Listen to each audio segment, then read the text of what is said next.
we can carry on refining the shadows now.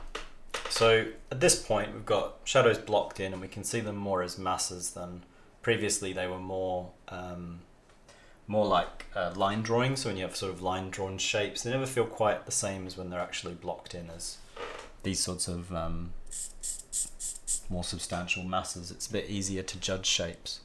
And we also start to get to a point where we can actually sort of look at the light shapes relative to the dark shapes. So I'm just going to zoom out a little bit so you can see what I'm talking about.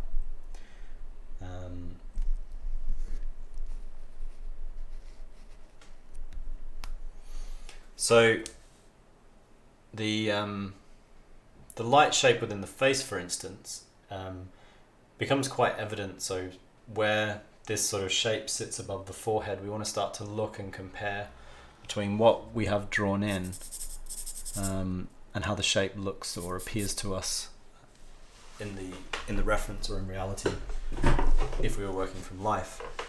And we can also start to look at shapes of the background, so how the background meets the shadow in the front of the face, and start to get a feel for how they lock in. It's sort of like a puzzle that we're trying to lock together. We're trying to get all these shapes to fit together. So at this point I would want to go through and start to make corrections based on that. So I can start to look at the individual shapes of say the hair, how the hair kind of locks over, how the light shape within the face looks, as I say, is a useful one. So I'm just going to go in and start to kind of fiddle around a bit, refine those shapes, and also start to add a little bit more detail.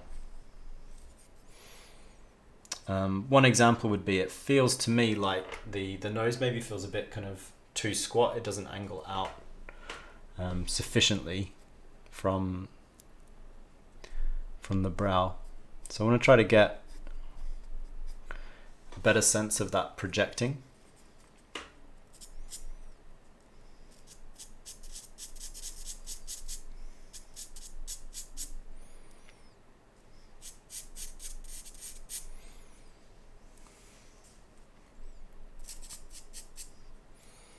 So I'm using my sharpen point and just going in and just sort of refining that shape a bit. And I can also, at this point, so adding more detail, I can start to add things like, we see a little tiny bit of that eyeball behind the nose, and we have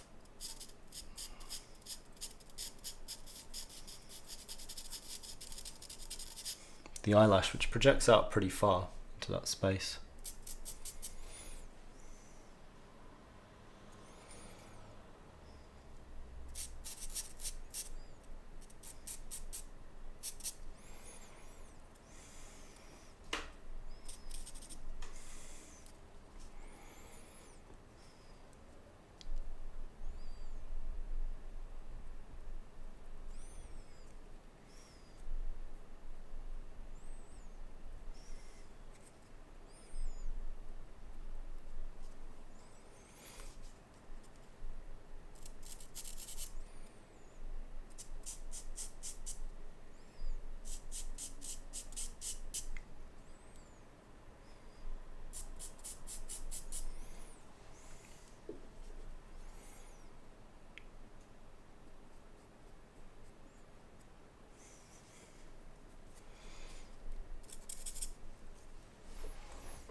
So that seems a bit better, I think.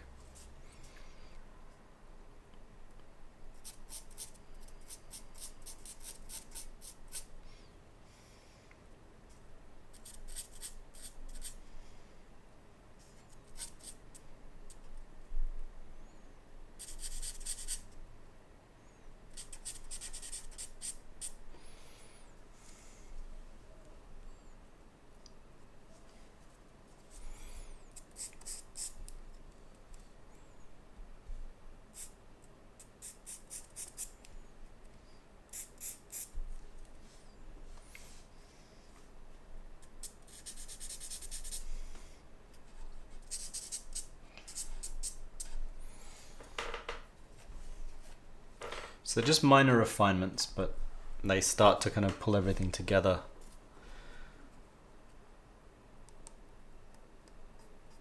Just more accurately, it helps the likeness. So that's sort of what we're starting to try to get our shapes to work as far as the likeness is concerned.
So same goes for these shadows around the eye. I can start to go a bit more, starting to get happier with the general shape, so I can start to go a bit more specific with the eyes as well.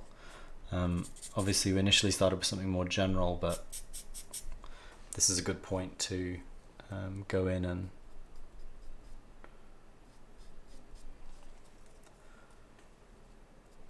add more details, which I'll kind of go through as I'm drawing, how I break something like this down into something more complex. So I'm just going to zoom in again while I'm working the eyes so it's nice and clear.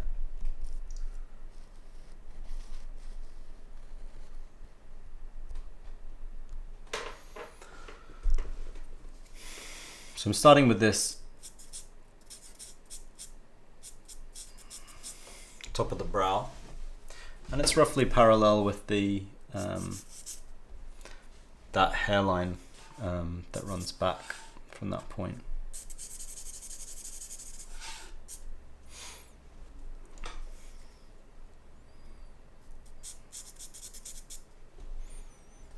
It goes close to, but doesn't meet that hairline. Then we've got the eyebrow, which angles back and sort of stops, and then we start to see the shadow of the brow as it kind of wraps back in towards the eye socket. So this is sort of the beginning, kind of running up through here is the beginning of the eye socket.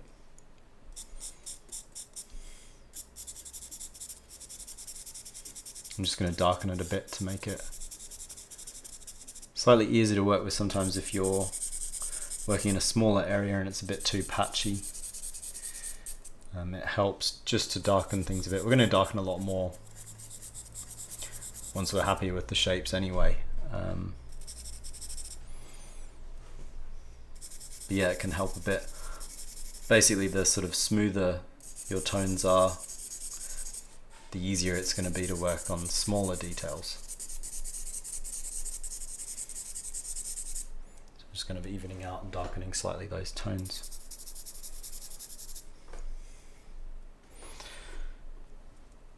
So we've got that little shadow.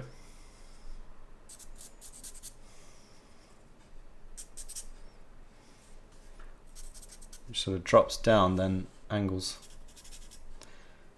back up.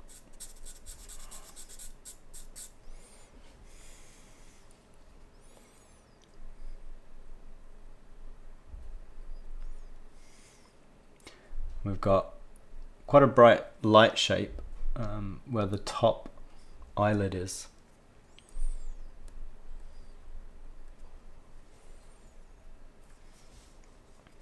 Then below that, kind of immediately below, it's only a sliver, we've then got that eye in shadow.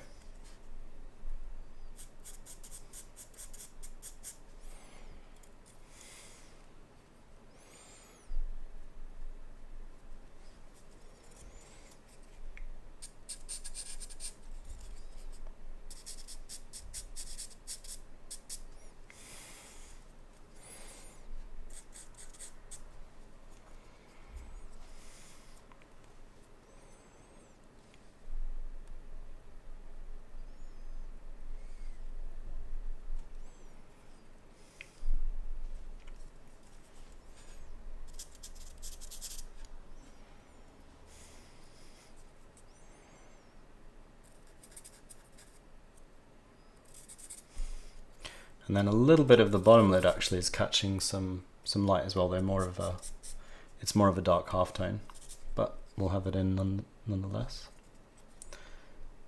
And then below that lid, we've then got a little bit of the cheek is sort of exposed. Then that starts to angle back. We've kind of got a sense of the high point of the cheek there.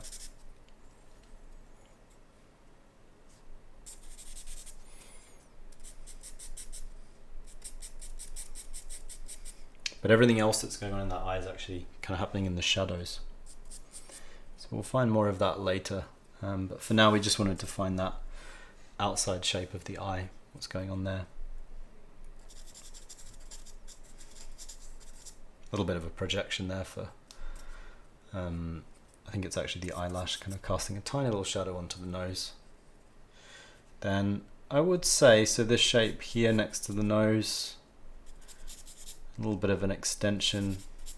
That's probably in shadow as well. It's one of those areas that's tricky to be sure of, but I would say that seems to be in shadow. Almost would say this actually is in shadow as well. The rest of that form there. Though I'm not sure, it might just be a dark halftone.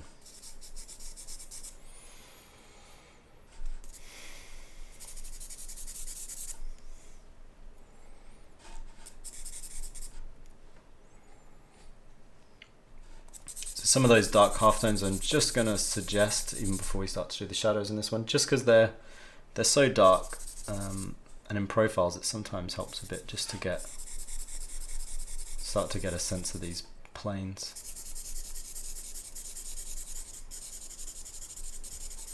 And we're very soon going to be adding more variations into the shadows. Likewise up here you can put a little bit of a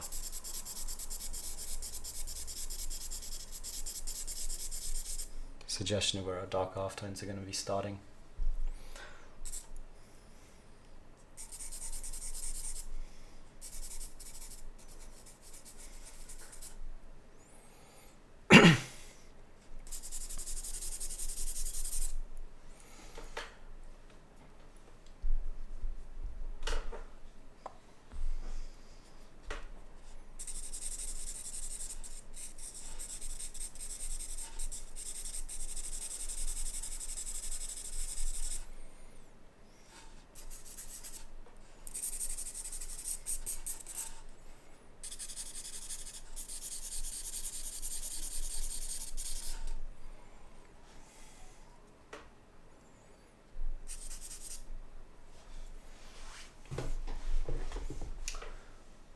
So I'm gonna just zoom out a little bit and again give you just a few minutes to catch up. I know I've not got a tutored student today, so I'm always a bit aware of the fact that I can plow on ahead a bit too much, so I don't want you guys to get stuck behind. So just a few minutes this time, 2 or 3 minutes, and then we'll carry on.